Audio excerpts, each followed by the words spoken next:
The Town That Knows No Night by Mack Rolston. When a tree falls in the forest and no one is around to hear it, does it truly make a sound? That depends. In just about every city and town and country and forest, that answer would be no. However, as exceptions go, in the town of Aspenville, that answer would be yes. Oh, Aspenville. The town that truly lived up to its name. Home to one of the world's oldest and largest aspen trees, though it's less of a tree and more of a forest made up of genetically identical clones. A forest consisting of one tree. This forest, from which the quaint little town derives its name, borders practically the entire thing. Meaning that if one were to look outside the window of any residential home in Aspenville, they'd see but a wall, a tree line that would stretch as far as the eye can see. Truly a remote hideaway, nestled snugly near the southernmost region of Alaska. After the snow thawed and the April showers brought about the May flowers, those same May flowers brought forth a pilgrim. Not much of one, however, as the trek could be called less of a pilgrimage and more of a brief business vacation.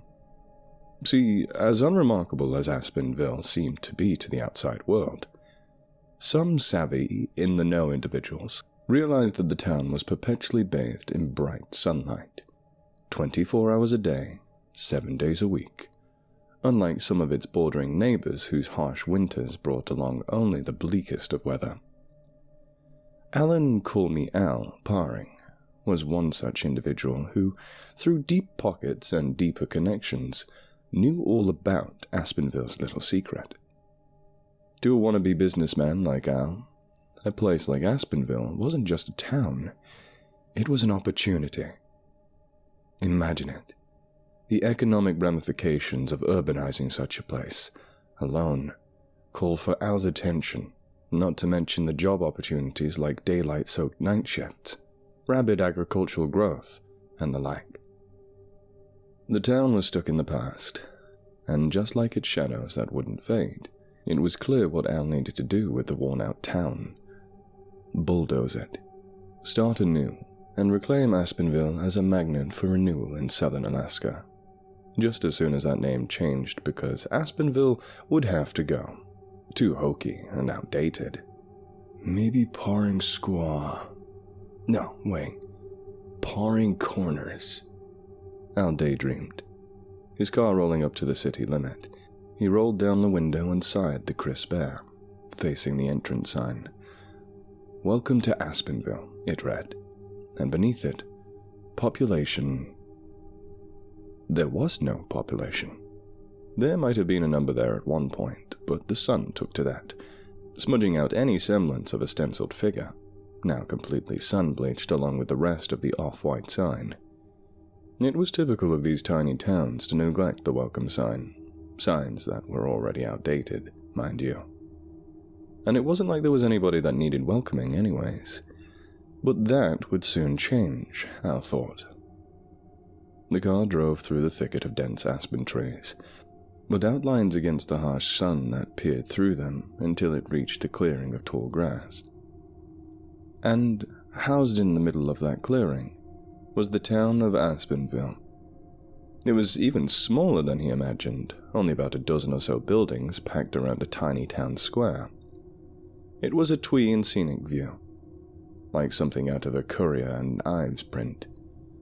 An owl's hoot snapped him from his gaze, and he realized why he was there, and looked over at his watch as he gripped the steering wheel. It was nearly 11, yet the twilight above was brighter than an afternoon sun. He swelled up a deep, refreshing breath and smiled, letting the sunlight dance upon his face through the opened window, as he realized that he already loved Aspenville, and that he just had to have it. Stepping into the town's only motel, with a handful of necessities for the short trip, Al approached the front desk within a small office, occupied by an older woman that greeted him as soon as the bell dinged against the door. He watched as she watched him, stilly smiling and nodding politely as she did. "Good evening," she said through a wide grin, unmoving in her tall chair. "Welcome to Sunset Motel." Al chuckled as he laid down his bag. Not much of a sunset here. "Yes, well," she nodded. "This place is the closest thing to it. Should you need to rest your head." He nodded as he looked around the place. Colourful yet earthy, it must have been the dimmest sight within the entire city, and even it was still bright as day. The light that cast onto the woman's pale and wrinkled skin showcased those dark bags under her eyes, far more numerous than the single one that Al brought along with him. "I take it you don't have a reservation?" she asked, likely as a formality, looking up at Al. He shook his head. I didn't know I needed one, he smiled, looking out at the place. "We're actually completely vacant, so please take your pick." She lifted her hand in reference to the keys that swung silently along the wall, coated in layers of decorative foliage. Al pressed the key marked number 1 into the corresponding lock and pushed it open. An escaping scent of mildew puffed out into the hallway. He turned back to face the woman, still stilly seated behind her desk, as he asked for an air freshener. "Oh, we don't have those here, sir." What motel didn't? Trying to sleep while sunbeams poured into the motel room was nearly impossible. But somehow, Al managed to squeeze in a solid half hour on the rickety bed. The blinds did their best to hold back the rays, thanks in part to the greenery that rasped the sunlight along the frosty glass.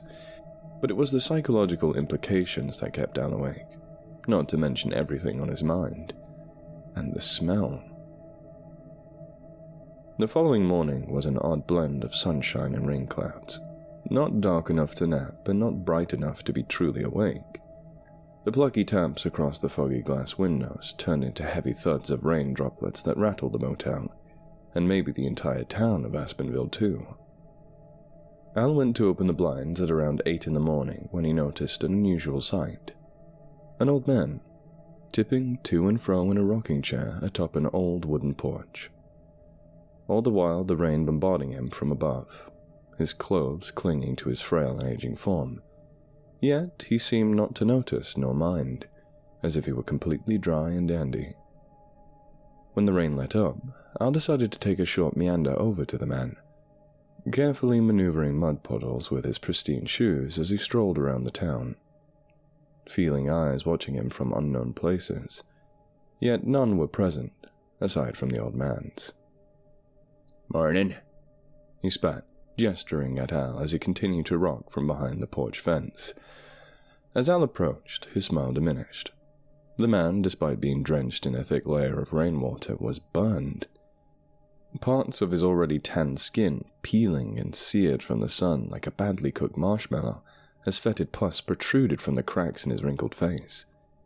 The chair that cracked against the aged wood was also baked, licked clean of its once musky brown color in exchange for a sun-bleached bronze. The strangest part about him, however, was that his current condition didn't seem to dawn on the old man, who acted as though there was nothing wrong. Good morning," Al said, uneasily, looking the sopping wet man up and down. "You need a towel?" The old-timer looked down and realized he was soaked.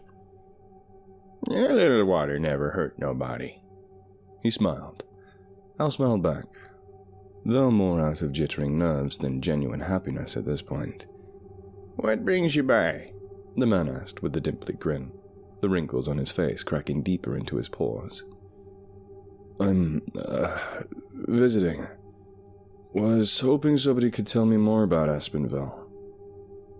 "Well, what do you want to hear?" the man asked, still rocking, and lifting a mug to his crevassed lips, overflowing with the scummy rainwater that dripped from the vine-covered roof that overhung above him.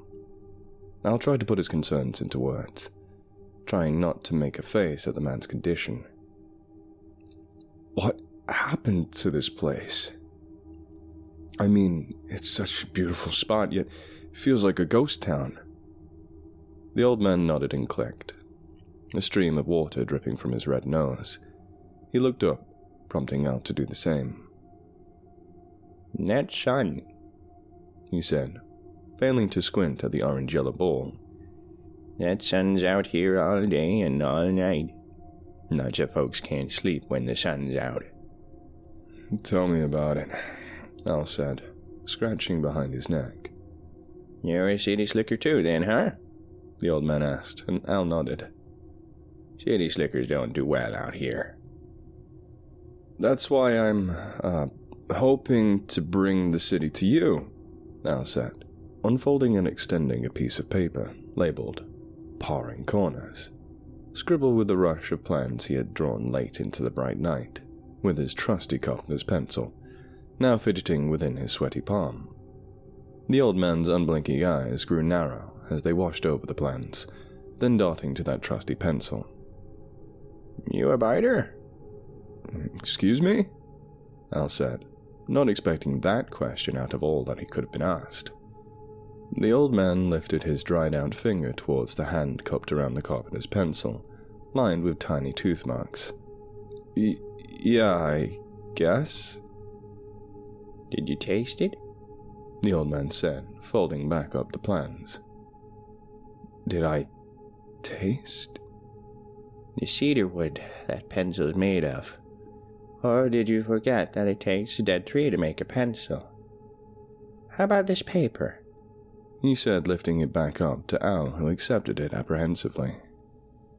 "You think paper just grows on trees? It does." he hoarsely chuckled.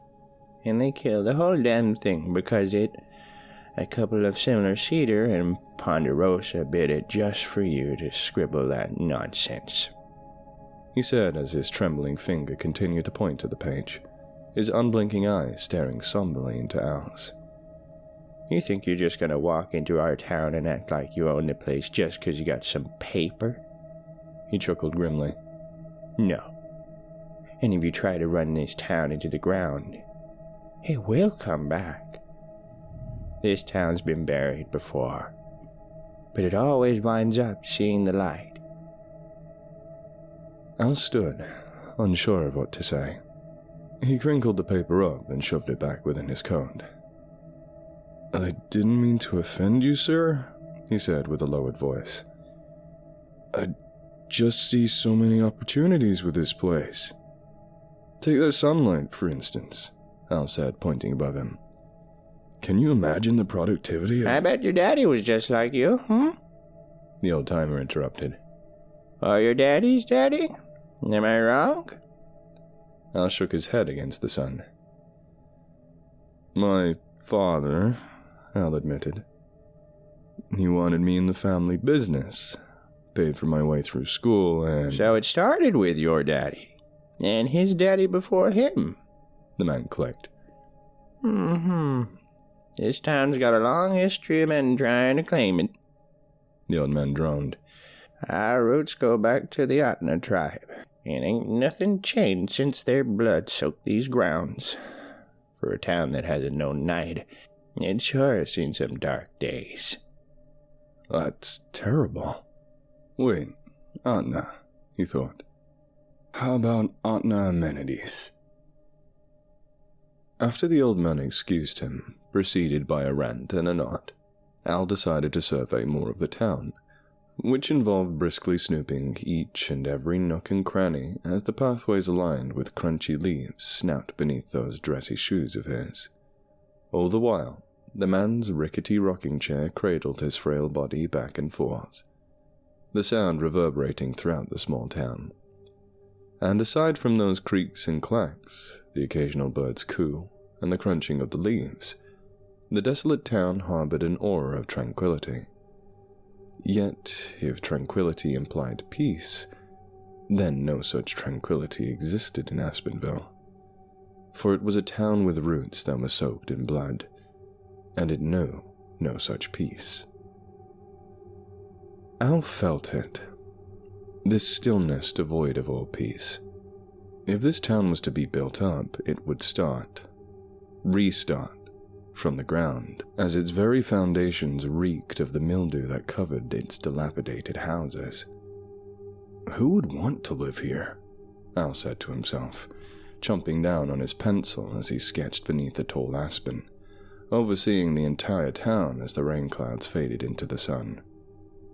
He hadn't eaten lunch yet, and, through his acute observations of the town's offerings, it appeared that no restaurant or diner or any food, for that matter, was in sight.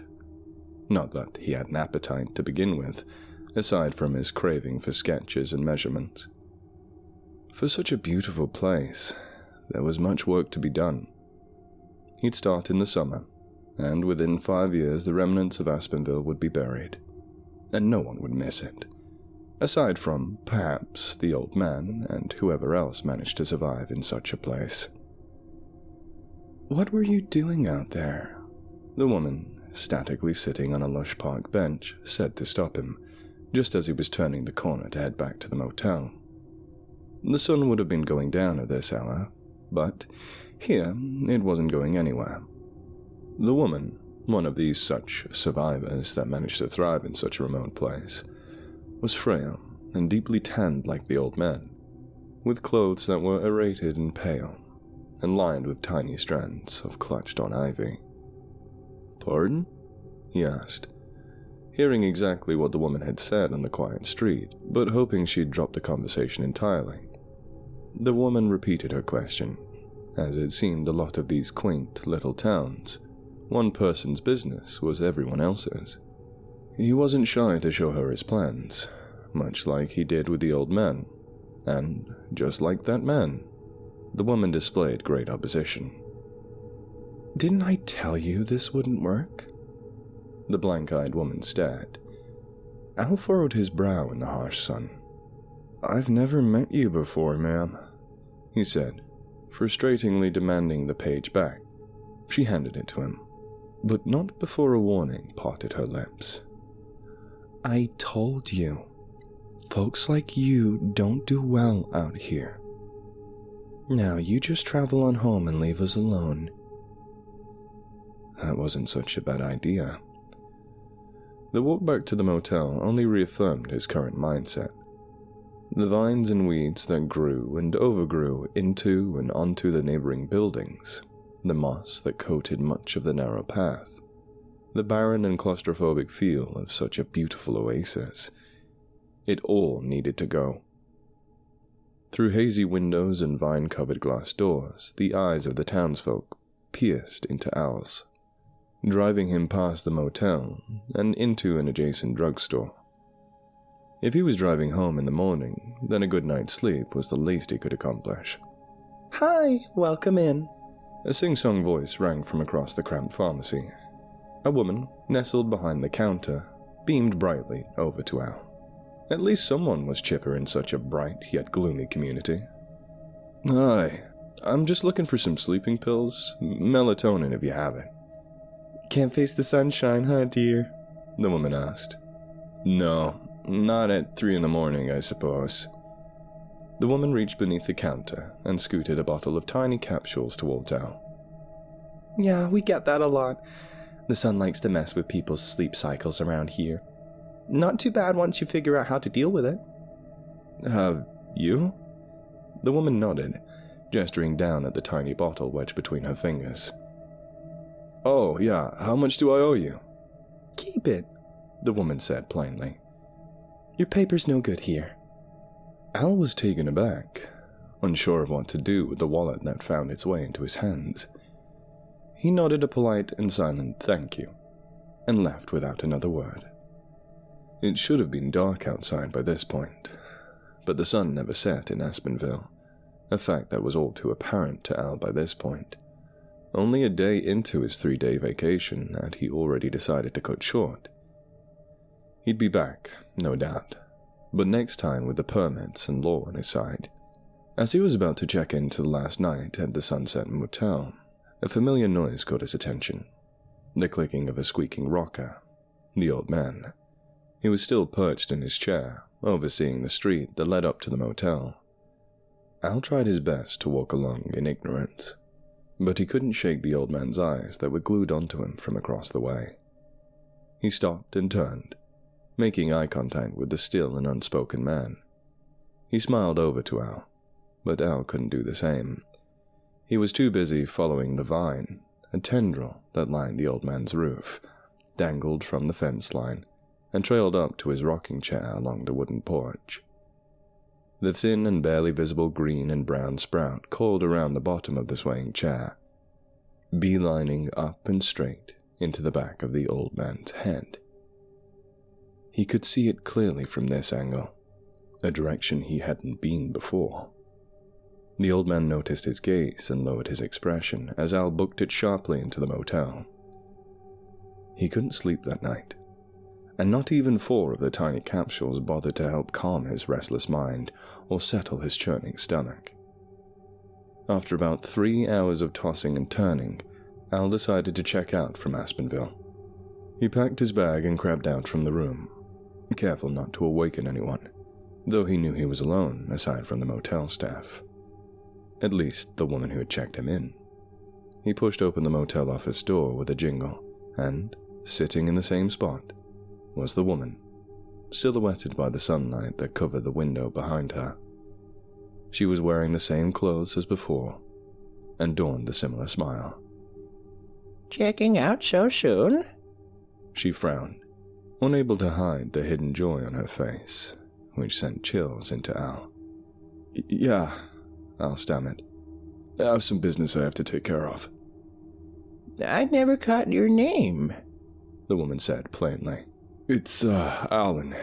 You can call me Al. Al, I hope you've enjoyed your stay, and, as I like to say, you can always take a person out of Aspenville, but you can never take Aspenville out of a person.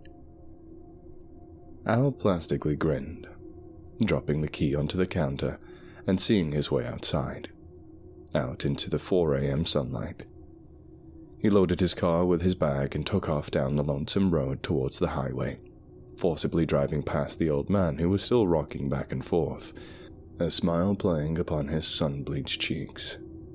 Did anyone even bother to sleep in this godforsaken town? Alan Parring's body was discovered by authorities 4 days after his trip to Aspenville, after failing to appear at a Monday morning meeting, a meeting that he always attended. When authorities were called to check in on the businessman in question, they indicated that a particular foul odor was emitting from Parring's condominium. Inside, the investigation made a grisly discovery. Alan, sprawled out upon his mattress, was dead, his face contorted into an expression of sheer anguish, vines and leaves protruding from behind his eyes, forcibly pushing them out of the way to reach the sunlight pouring in from the second-story window. His mouth, a mess of green woven sprigs that choked out his uvula and esophagus, lined the inside with a leafy-colored moss.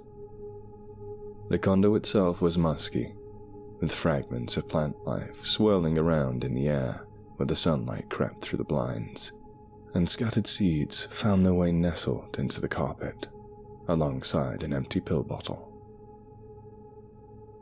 Alan Parring's body was laid to rest a week after it was discovered, buried into the ground. Planted into the earth.